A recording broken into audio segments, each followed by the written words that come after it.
yo gusohokana mu gihugu cy'abaturanyi ukihagera uragaruka ku butaka bw'u Rwanda uvuze impanda yanyu yasohokanye muri Zambia ngigumira inaho udapfa karama ubuhanuzi wanyu turabizi kuko ngo bamwe Imana njyaga ibategeka ku nsengero iyo ngiyo tegumira hano abandi tari igihugu dushaka kugungishirizamo kaguha ibyangombwa Imana irambwira ngo subira mu Rwanda ahubwo ushoboze kuvuga ibyo washatse gusa abari byo byumvikana mu matwi y'aba bagenzi duheje Satani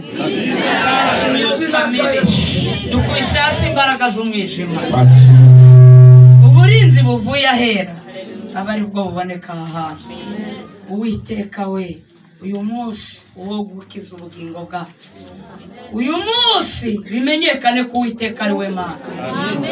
Ndagushimiye ko ari weho wanzanye kandi ndagushimiye ko ari wowe nakugiriye umugisha ungeza muri bene data. Nyemerere iyi tariki zibuka mu minsi yo kubaho kwacu. Turakoze ko byumvishije tubisabye data wera wo mu ijuru mu izina ry'umwami wacu Yesu Kristo. Amen. Amina. Muraho. Yesu ashimwe. Kubaje nyuma nitwa Riziki Chantal, ndi umukristo, ndi umupantekote, ndi umukobwa, nkunda Imana n'abantu bayo. Amen. Kuko ni Imana yacu nayo n'urukundo. Ubw'ibyo n'ubwa mbere nageze aha kandi namwe abenshi n'ubwa mbere muhambonye. Yesu niwe wabishatse. Ndabahereza intashyo za muri Gikongoro Nyaruguru, ari paruwasi nasuye yaho. Cyumweru cyashize twari dufitanye igiterane, no muri iki cyumweru araheshi nanyuze mu makorari n'ahandi mu banyamasengesho bamaye intashyo banze muzakire hirya no hino bene data barabatashye. Amen. Ndashimira Imana niyo yonyine yemeye ko nongera kuvuga ubutumwa bwari bwarahagaze. Nta nahantu na hamwe Imana inyemerera kujya. Navuze ubutumwa muri iki gihugu, abenshi turazane kunoza ku mashusho media, banziho wenda bari baranyimvya akabyiniriro ngo ni wa mukobwa utagira ubwoba. Amen. Amina. Kandi ubwoba ni intwaro ya Satani, intwaro z'abadayimoni. Niyo mpamvu birivuga ngo abanyabwoba n'abatizera umugambi wabo ni mu nyanja kumuro n'amazuko. Ntabwo rero Imana inezezwa nuko tugira ubwoba mu byayo. Amen. Njya mbona abantu benshi batinyuka, ahakagombye kuba umuntu yagira ubwoba cyangwa akagira isoni, ntibibatera isoni mu byiza, ariko mu by'Imana bakagira ubwoba. Imana yagutuma kuri mugenzi wawe kandi wenda ubutumwa bwamukura no mu rwobo bwatuma agera heza ukagira ubwoba. Nyamara ntutinye gukora ibiteye isoni cyangwa ubwoba byakujyana habi, ariko ntacyo.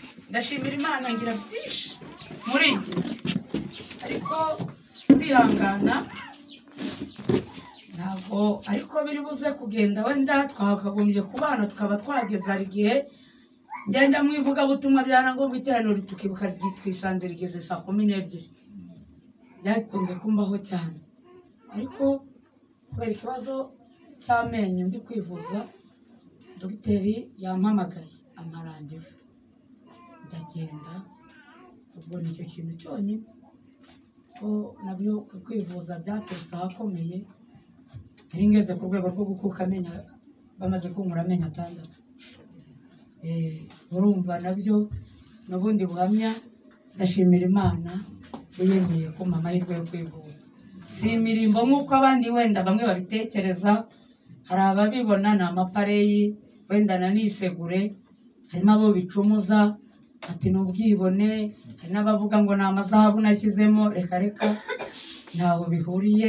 Cyakoze abisi harimo abajya babikoresha nk'abasitare, no ari ibintu by'imirimbo birabo. Ariko mu rwego rwo kwivuza ko ntawe muriye no kwibona, ningira n'amahirwe mu gihe gitoya. Nta mirimbo ibi, nta mutako urimo wo kunca ibisebe mu kanwa, nta murimbo uraho.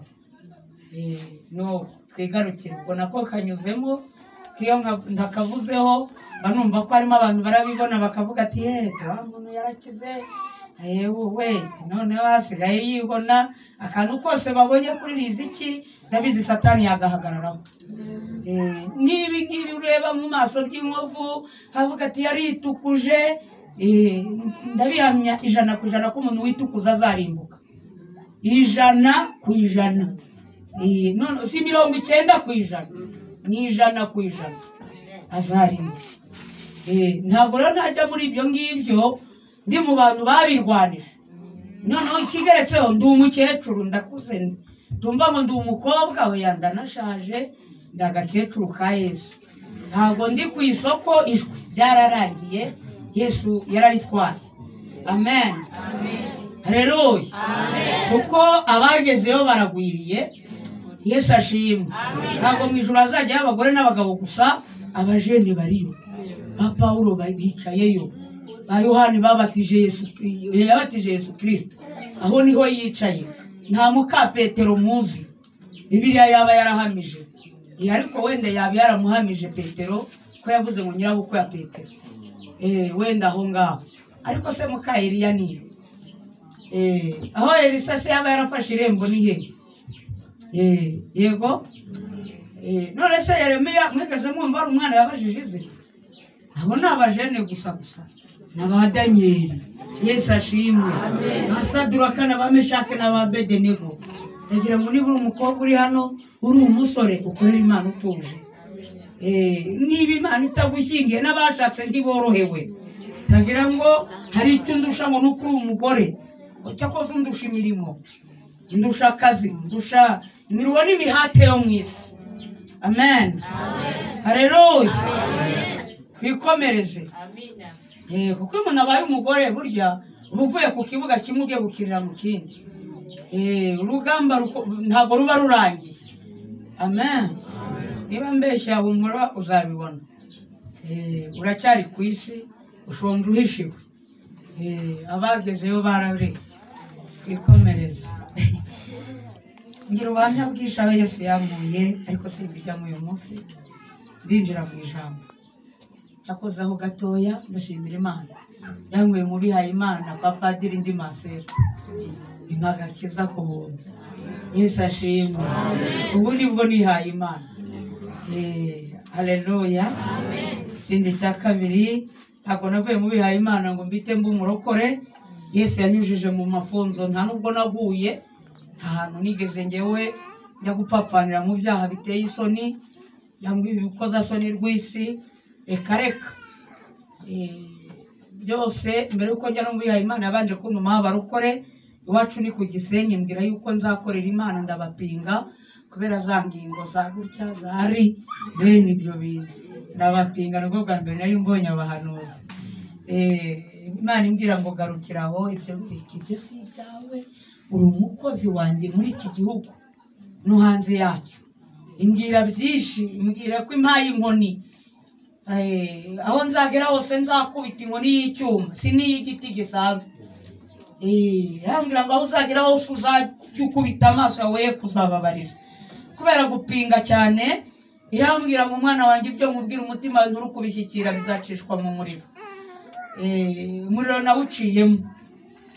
Ariko nabwo icyo gihe narahuye n'imibabaro ko ni abantu basenze nkiri muri Kiliziya Gatolika cyane. Niga natangiye gusenga niyiriza ubusa ndi muri primaire mu mashuri abanza ndi umwana muto. Narabikuye mu gusoma ubutumwa bw'abana batatu babonekewe i Fatima mu Bufaransa, uwo bita Luciana ya Sainte na Francis. Numvisha imibereho y'abo bana, nanjye nagerageje kwishyira mu bikorwa. Yesu ashimwe. Harimo kwibabaza cyane. Iziki najyaga mara iminsi 7 ndarya nawe. Mvuga mu mubiri wanjye gutanzaho igitambo. Nabaga nikingiranye mu cyumba, sinashobora gusohoka keretse wenda arimo kwihagarika bisanzwe. Umubiri wanjye gutanzaho igitambo ngo Imana ibabara abanyabyaha b'isi yose na roho ziri mu purgatori ntizabarimbure. Kuko kwa Padiri bajya basabira ngo roho ziri mu purgatori, umuntu upfanye utwaye hadukeya ngo ajya muri purgatori. Ariko nukubesha nta roho ziba muri purgatori. Upfuye utihannye inyuguti n'ime biwaniramo. Yesu ashimwe. Nushaka kuve hano umaze kwihana n'urugero nugera hepfo ureshyere kuri telefone imodoka ikwasi urahita umanuka rwose birahita bihwana ni muri gihonomo ijuru rirera n'abarishaka bagomba kwera Yesu ashimwe haleluya ndashimira Imana ni byinshi ngira ubuhamya kuva ku mavu n'amavuko yanjye kugeza mbaye umurokore nkijijwe wintwara amasaha 8 noneho nkubwiye kuva mbaye umuvugabutumwa ntangira ivugabutumwa Imana yabanje kundahiza indahiro ubugira gatatu nta wundi mukozi w'Imana muri iki gihugu nigeze numva Imana irahiza gutyo Yesu ashimwe hari igihe marayika yanzaniye urupapuro rwanditseho ibi bikurikira arambwira ngo kumvugira ubutumwa ugakubitwa uzize ivugabutumwa kumvugira ubutumwa ugafungwa uzize ivugabutumwa kumvugira ubutumwa kambika ubusa mu ruhame rw'abantu uzize ivugabutumwa kumvugira ubutumwa ukicwa n'inzara ukaburaho kuba uzize ivugabutumwa kumvugira ubutumwa ukicwa uzize ivugabutumwa arambwira ngo nukuramo kimwe byose urabubyanze kandi nugira icyo wemera byose urabubyemeye nubyemera ndakubwira icyo Imana yantumye kuri wowe nubyanga nabwo ndakubwira icyo yantumye kuri wowe ndareba ndasanga n'ubundi amaherezo y'inzira ni mu nzu nsanga nzanapfa bitasinya byose ndabisinye nta na kimwe nkubiyemo arambwira ngo ukimara kubisinyira Imana nayo igusinyiye ubugingo buhoraho Yesu ashimwe Yesu ashimwe cya kabiri mu kanwa kawe Imana ishyizemo umuriro nta magambo y'amahoro ishyize mu kanwa kawe akiri inkota mu kanwa kawe irambwira ngo uzarwanywa bikomeye uzahigirwa kwicwa uzahigirwa amazu y'imbohe ariko irambwira ngo igiranye nawe isezerano nuko yarigiranye na Yohani mu ntumwa yuko atazicwa nawe ntuzigera ufungwa mu bakozi b'Imana bazavuga ibikomeye muri iki gihugu cy'u Rwanda irambwira ngo ndetse no mu mahanga uzajya urishoka iri jambo riboneka kwa Yeremiya ngo urishoka yanjye ntemesha urumva ayo magambo yoroshye Yesu ashimwe ubundi akandi ka kabiri ntabwo ndavuga indahiro zose nyuma ya Imana irongera irasanga irambwira ngo imbere yawe narakubabaje bihagije nakugiye mu mibabaro narakubiswe iwacu nzi igiti mpfa n'ababyeyi banjye gusenga kandi dusangiye idini kandi papa wanjye bamwita padiri mu gace k'iwacu ni n'umuntu wifashije niba ari umuntu w'intangarugero no mu karere papa wanjye atangwaho icyitegererezo Yesu ashimwe amen ni n'umuntu wifashije n'umukecuru wanjye afatwa nk'icyitegererezo ariko narakubiswe mama wanjye arangambanira 98 mu ntambara y'abacengezi n'inkotanyi ngo amaboko y'abacengezi narashwa amasasa 2 ku ibere ry'iburyo masasa ngo ahagwa hasi ubwo si ubuhamya Yesu ashimwe haleluya naraciwe n'ababyeyi banjye batumira inshuti n'imiryango barandahiza ngo ndahire ndeke ibintu byo gusenga icyo ndashaka cyose barakimba no Yesu ashimwe ndabakanira nawe waza n'umuhoro ugashyira kuri kano gakano kanje ngira papa cyo gihe baranca bandaga Yosefu na Bikira Mariya muraho Yesu ashimwe aribo basaba ababyeyi banjye icyo nzakenera cyose aribo bagomba kugikemura mu bana bacu njye nyine utarize nagarukiye turoko ubwo so ubuhamya Yesu ashimwe wacu banjugunye muri uyu mujyi wa Kigali bambeshya ko banzanye kwiga nariye puberi mburaho kubambura n'akazi k'ikiboye nari mvuye mu bihaye Imana navuye mu bihaye Imana seze binyuze ku mudamu ukora muri caisse sociale bayihagarariye muri iki gihugu ubwo so ubuhamya nari ikimbotera nzu umuceri watetemye muri puberi nzu ubugari bwa nyagiwe n'imvura nzibishishwa by'inanasi bakanjakanjisha ubwo so ubuhamya Yesu ashimwe sinari ndi umukobwa se abakobwa se sinumva ngo bagira butike zitagombera ibishoro muraho nukuri ariko ndashimira Yesu Kristo wapfuye akazuka kandi natuye heshi mu bajyama mu banika natuye Biryogo mu badanje Imana yemera ko nura ahantu nkaho kugira ngo mbese ncurwe nemerwe. Ariko uzi kuba gutura hari ahantu muri Biryogo kuri 40 ukahava nta mugabo usomye, igitsina gabo byibuze umuntu uhaye akabizo, iyo si Imana. Nigeze kurwara nituma amaraso kubera kurya ikimbotera ntarakimenyereye. Iyo ndwara nayivuwe na marayika, ubwo nabwo ni ubuhamya kasi nari ndakaba umurokore. Amen. Yakoze nagize intege nge, nagaragaje kwiyahura, ndabwira abantu ngo urupfu ni imari, nirisurwa buri wese. Nashatse urupfu ndarubura, nisunitse mu mamodoka ubugira 3 kuzimfatiraho amaferi, hari niyamboza ku nshuro ya 4. Nigeze gutoragura igiceri cya senkani, ngiguramo ikinini cy'imbeba ndakirya. Ndaryama ntegereza ubwakuma mu mihogo habe no kwatsamura.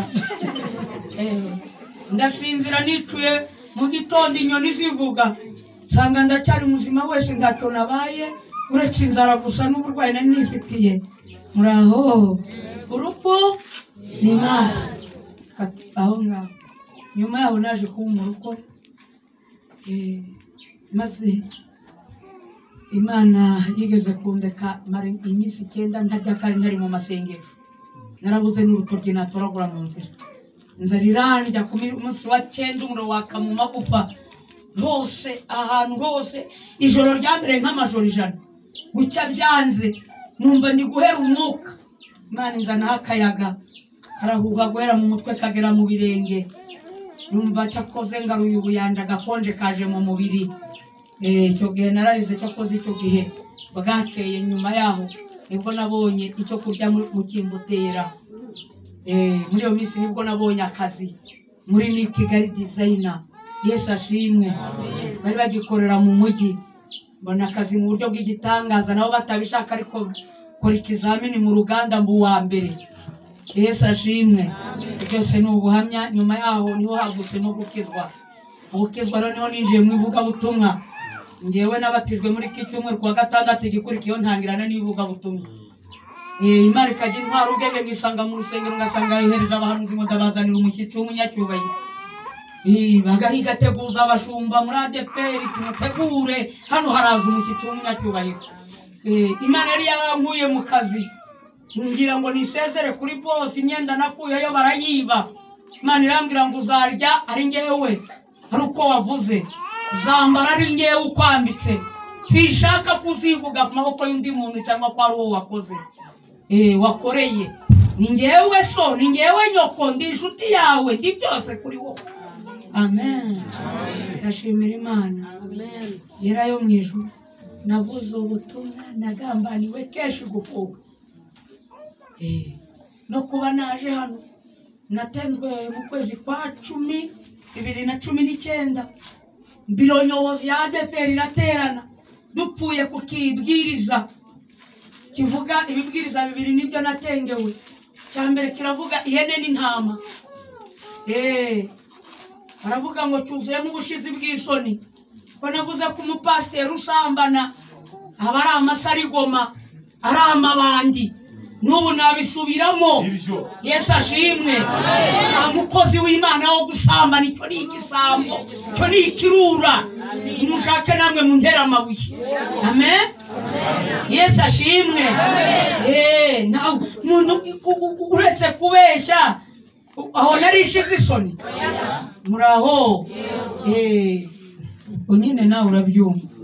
Twikomereze kandi ubwo nabivuze, hari ukuntu Imana isanga mu nzozi kagira iby'inyereka, kagira ibyitwikurura. Niba ari ifuhe bavuga ko ngo ngira umushiha, ngo ni umushiha mbafite w'abakobwa bakuze, nta kibazo. Na Yesu wanjye ubwo arawufite kuko ankoreramo, ko nawe arakuze, wese si umujene. Muraho. Haleluya. Amen. Mbikesha databuja. Nuko twikomereze cyangwa se umubyeyi wanjye. Ni heshi nyuma yaho naje kwicara, abantu bamwe bavuga butumwa muri iki gihugu abo nitaga inshuti zanjye barishima cyane, bakajya bampamagara ati Riziki we bimeze bite, nkababwira uko byangendekeye mu nama n'uburyo bari bagiye kumpamagariza ubuyobozi bwa leta bamwe bakajya bambwira ati Riziki we tiba wicaye sha kumva bakubise igitwenga bishimye tiba wicaye natwe tubanze tumenyekana wari umaze gufata isi u Rwanda warufasha amaraso bawicaye muraho ndashimira Imana ariko se burya muraharanira kumenyekana nzi ko umukora kose muharanira ubwami bw'ijuru naho burya muraharanira kumenywa n'abantu korari Hoziyana ADEPR yaririmbye ngo kumenywa n'abantu ntacyo bimaze niba izina ryanjye ritanditse mu gitabo amena kumenywa n'abashumba nabyo nta kamaro kumenya kubwiriza neza ntacyo bivuze naho nahanura urumuri rukamanuka ibirema bigahaguruka ariko izina ryanjye ritanditswe mu gitabo ibyo nabyo bize amen Yesu ashimwe mu gutengwa natenzwe gatatu ko bamaze kunca Imana irambwira ngo akiri ikiruhuko ati zamura ikiganza cyawe cy'iburyo wakira ikiruhuko ndavuga nti ndacyakiriye ariko irambwira ngo umeze nka Yohana mu ntumwa bajugunye ku kirwa cy'Ipatimo Imana irambwira ngo ariko agezeho ntiyicaye naho marayika arahamusanze yandikira amatorero yose y'abatuye isi irambwira ngo nawe itegure kwandikira amatorero yose y'abatuye isi Yesu ashimwe cyoge nibwo yamaye ubutumwa busohoka kuri YouTube harimo ubutumwa buvuga uburyo Imana ije gukorera urutoki ihereye muri biro nyobozi ya ADEPR hejuru mu bushorishori imanukanyemo Imana inyuzemo ifite ibikoresho bitatu umuhoro uruhabuzo n'umuhoro n'isuka muretse ko ntabwo isuka iragera ku butaka hanyuzemo uruhabuzo ariko umuhoro n'isuka n'ibikoresho bitarakora amen ku isuka ikora hasi umuhoro ugakora hagati kora mu baririmbyi kora mu badiyakoni ariko isuka igakora mu bakirisitu hose no mu banyagice nyine hafi muraho Yesu ashimwe amen aho nanone bantumaho barongera abanca bwa kabiri nanone impereza ubutumwa bw'amaturo aho nari ngiye gupfa nimbirwa ibyaha mu buyobozi bwa leta sindi bubibabwire byagombaga kunyicisha ndashimira Imana ko leta yacu yayinyuzemo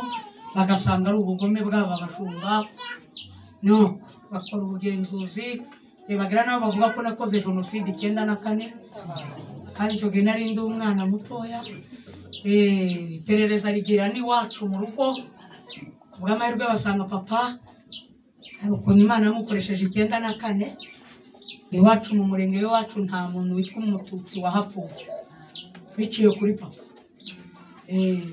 aho ngaho kiba kirapfuye icyo kinyoma muraho Yesu ashimwe n'ibindi byindi ndacari muzima nyuma yaho rero muri uyu mwaka nibwo Imana yambwiye ngo nongeye funguye inzugi z'isengero ibimbwira mu kwa gatanu irambwira ikimenyetso yo gusohokana mu gihugu cy'abaturanyi ukihagera uragaruka ku butaka bw'u Rwanda uvuze impanda yanyu yasohokanye muri Zambia Yesu ashimwe nge na Yesu kandi gusohokana kw'Imana so kujya kurya inkoko nkuko abisi mwebwe mwabigenje namwe mwarasohotse hano mu rya prochete nuko ndi ariko nasohokanye na Yesu ahubwo biba ngombwa ko njya kuburira abantu bavuye muri iki gihugu bitwa abakristo ntabwo ndavuga ibyabo bene data bagiye aho ngaho ntabwo byari binyoroheye naho rumva nyewe Riziki sinjyana n'imitobe ikareka tugiye kuganira no yabaye ngombwa ko ngaruka bamwe ari kumbwira ngo igumira inaho udapfa karama ubuhanuzi wanyu turabizi kuko ngo bamwe Imana njyaga ibategeka ku nsengero iyo ngiyo ategumira hano abandi tari igihugu dushaka kugungishirizamo tukaguha ibyangombwa Imana irambwira ngo subira mu Rwanda irukanga igihugu cy'u Rwanda ujya kuvuza impanda yanyu nagarutse irambwira ngo nkinguye isengero amatorero yewe hose mu macace cyakoze aho baguhamagara umutima wawe ntubyemere ntuzajyeyo kuko nta wanjye uzaburiyo nta cyanjye kizaba gihari birashoboka hano rero harimo umugeni wa Yesu nicyo cyatumye makandagira haleluya amen haleluya cyanzanye ngiye kuvuga iminota iri kugenda reka dusome icyanditswe ibindi biraba biza nyuma Imana imbwira ngo nivuze impanda ya nyuma gihagaze kuri ubu butaka dusome muri Yeremiya igice cya 8 umurongo wa 15 wahageze igitabo cy'umuhanuzi Yeremiya 8 umurongo wa 15 amen Yesu ashimwe hari itorero ngo ryitwa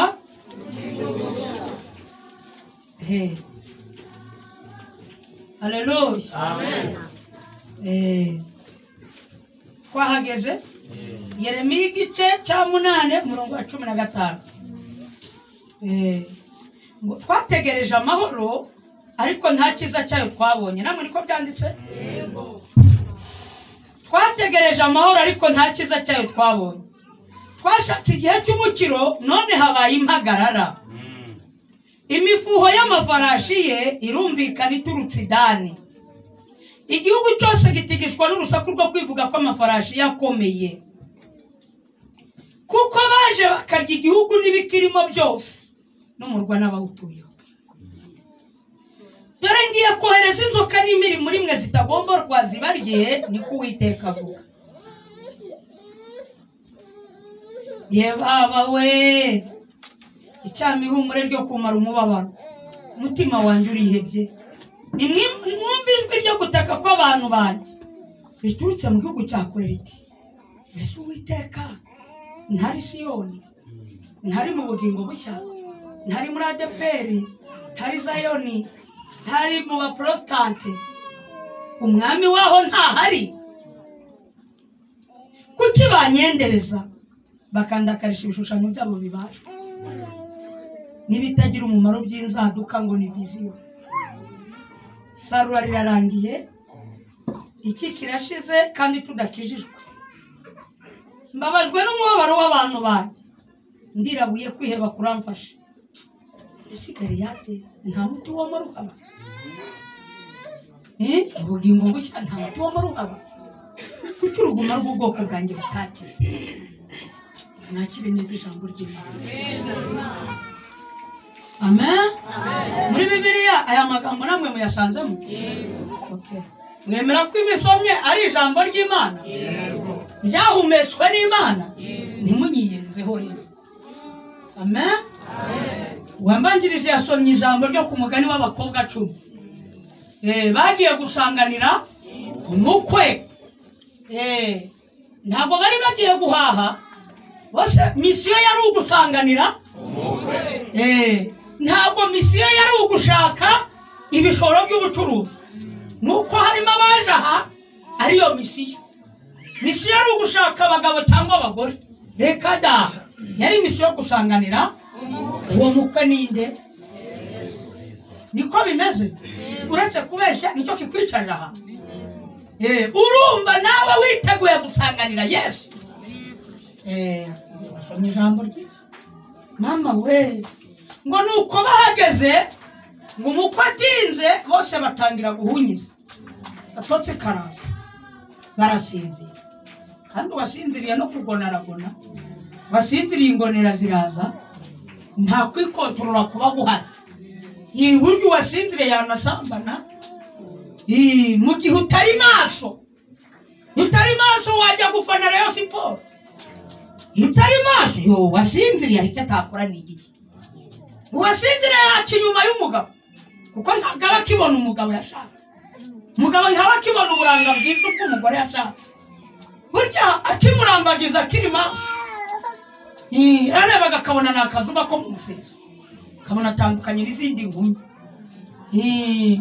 ku buryo yaramubwiraga mu mitomba turamutse unyanze nahita muraho buryo utabyemeye napfa bagahamba ariko iyo yasinziriye n'umuyaya wo mu rugo yamufite aramusimbura kandi disi yaramushatse avuga ati ntawagusimbura muraho Yesu ashimwe ngo umukwe atinze ariko nijoro mu gicuku urusaku ruba yamwe bati tumukoraje urusaku ruravuga bakavuza nduru mu masoko no mu mihanda kandi abandi barasinziza muraho yemwe uruzati tumukoraje yemwe we amwe bakikungu muratira kuzo ati ndaje urusaku ruravuga mu butayu ruravuga kanyarira urusaku ruravuga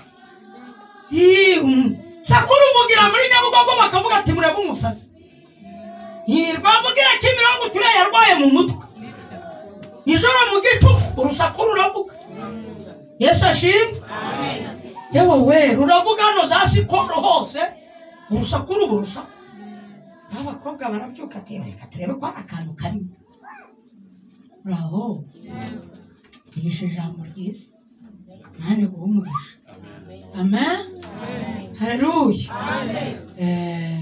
ariko basinziriye ingaruka z'uko muko yatinze hahise haboneka ibitotsi ariko ataratinda bari bakiri maso basekera agakiza abantu muri iki gihugu kera ku isabato ku badivantiste hajyaga mu rusengero bose bambaye ibyera abagore bateze udutambaro twera biteguye kwa za ADEPR reka nta muntu wo muri ADEPR wari wafata n'ikibiriti kideni muri butike babaga bari kuvuga ati Yesu araje hadasanga n'ikibiriti gutereta umukobwa muri ADEPR byari intambara muraho Yesu ashimwe bakiri maso ibitotsi bitarasa yo pasiteri yaremeraga yahembwa atahembwa ariko akanyurwa n'utwo abonye akazirikana umukumbi bari kuvuga ati Yesu amen ariko turi mu ngaruka z'uko raporo yabaga muri ADEPR yabaga y'abantu bakijijwe iyo raporo misiyo raporo y'ababatijwe mu mwuka wera ibyo bikayi byahise bitwikwa ubu raporo n'ingazi n'agafaranga raporo ni kashi mu cyimbo cy'abantu bihanye mu cyimbo cy'abo babatije mu cyimbo cy'abimana yabatije mu mwuka mbere abantu bajyaga mu butayu bajyanwe no